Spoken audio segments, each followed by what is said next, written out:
दोस्तों, आज मैं एक ऐसी रोचक कहानी लेकर आया हूँ तुलसीदास जी की जीवनी से रामायण तक। ये पड़ाव कैसा है। प्रयागराज के पास बांद्रा जिले में राजापुर नामक एक ग्राम है। वहाँ आत्माराम दुबे नाम के एक प्रतिष्ठित सरयू पाड़िये ब्राह्मण रहते। उनकी धर्मपत्नी का नाम हुलसी था।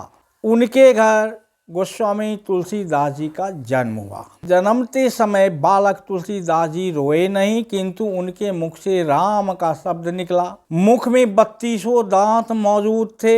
यह देखकर उनके माता पिता बहुत चिंता सताने लगा। बालकों का अनिष्ट आशंका से नवजात शिशु को अपनी दासी के साथ ससुराल भेज दिया। उनकी माता अपनी दासी के साथ उनको ससुराल भेज दिया, जिस दासी का नाम था चुनिया। वे बड़े प्रेम से बालक का पालन पोषण किया, लेकिन चुनिया भी 5 से 6 साल के अंतराल में देहांतवास हो गया चुनिया का।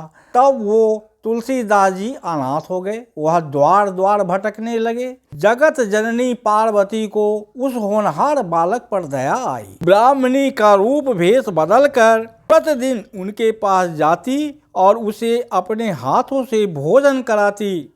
कुछ समय बाद जब तुलसीदास जी बड़े हो गए, वो अपने गांव आ गए। वहां देखे सारे उनके परिवार नष्ट हो चुके हैं। विधि पूर्वक अपने माता पिता की श्राद्ध किए और वहीं रहने लगे। उनको भारद्वाज गोत्र की एक सुंदरी कन्या के साथ उनका विवाह हुआ और वो सुखपूर्वक अपनी नवविवाहिता वधू के साथ रहने लगे।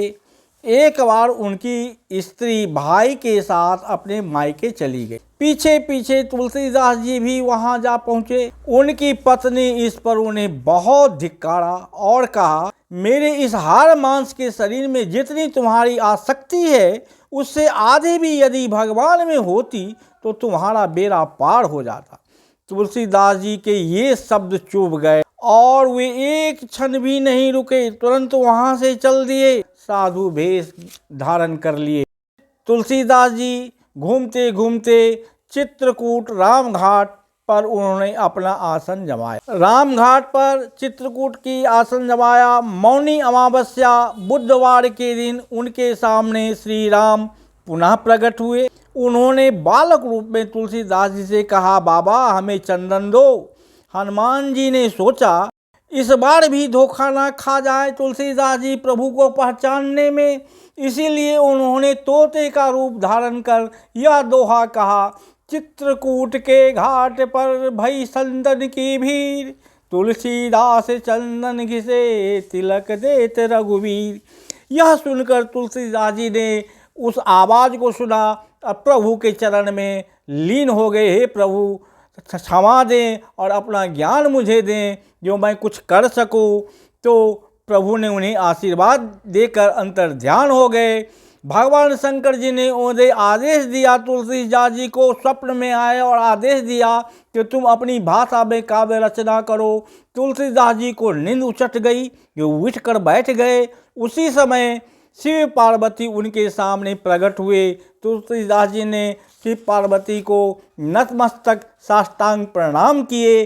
शिव जी ने कहा, तुम अयोध्या में जाकर रहो और हिंदी में काव्य रचना करो। मेरे आशीर्वाद से तुम्हारी कविता साम वेद के समान फलवती होगी।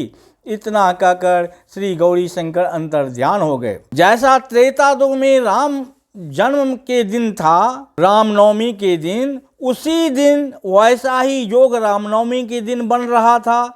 उस दिन प्रातःकाल श्री तुलसीदास जी ने श्री रामचरितमानस की रचना प्रारंभ की। 2 वर्ष 7 महीने 26 दिन में ग्रंथ की रचना समाप्त कर डाली। तो तुलसीदास जी की ये रचना जो है, ये रामायण ग्रंथ जो है, हम मानव जीवन के लिए बहुत बड़ा ग्रंथ है। इस ग्रंथ को अध्ययन करना चाहिए। इस ग्रंथ से कुछ सीख लेनी चाहिए। इस ग्रंथ में बहुत अच्छे अच्छे तुलसीदास जी ने दोहा कविता के द्वारा हम मानवों को ये समझाने के लिए लिख डाले कि इसके समझें। मैं इतना समय तो नहीं लेना चाहता, लेकिन 1-2 दोहे का वर्णन कर रहा हूँ। इस ग्रंथ की दोहे से जो तुलसीदास जी ने लिखे। जाति पाति पूछे नहीं कोई, हरि को भजहि सो हरि का होई। तुलसीदास जी साफ लिखे हैं, यहाँ जाति पात कुछ नहीं है। जो हरि का स्मरण करेगा, हरि में लीन होगा, वही होंगे प्रभु, उन्हीं पे सहाय होंगे। तो यहाँ जात पात पूछे नहीं कोई, हरि को भजहि सो हरि का। इस दोहे के माध्यम से ये दर्शाया गया है, प्रभु से जो प्रेम करेगा, प्रभु में जो लीन होगा, वही प्रभु का दास कहलाएगा। यहाँ जाति पाति की कोई भेदभाव नहीं है। सबरी ने, उनमें इतने शक्ति थी, जो सबरी एक भीलनी जाति से आती थी, छोटी जाति से, लेकिन प्रभु के यहाँ कोई जाति पाति नहीं है। प्रभु में वो लीन थी, वो उनको अंधी थी सबरी, और वह बैर को, फल को तोड़ करके चख के देखती थी, मीठी है या खट्टी है। अगर जो खट्टी है उसको फेंक देती थी, जो मीठी मिलती थी उसको बटोर कर रखती थी। जिस दिन प्रभु यहाँ आएंगे, उन्हें पूजा पाठ करके इनको ये फल खिलाएंगे।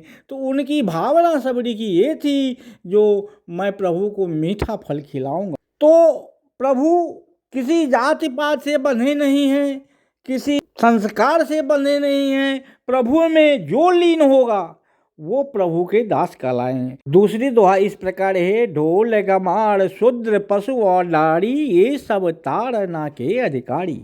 इस दोहे के माध्यम से यह दर्शाया गया है, ढोल पर थपकियां लगाने से ही आवाज़ आती हैं। गंवार जिसे मूर्ख कहते हैं, उसे अगर अच्छा ज्ञान देंगे तो ग्रहण नहीं कर पाएगा, उसे कुछ डांट के ही समझाएंगे तो समझ पाएगा। शुद्ध का मतलब है सोच से ओछी नीची सोच, ना कि जाति से। पशु व नारी का अर्थ है जो अपने आप को पशु व नारी तक ही सोच न रखे, वो आगे बढ़ें, आगे अपने कर्मों को आगे बढ़ाएं।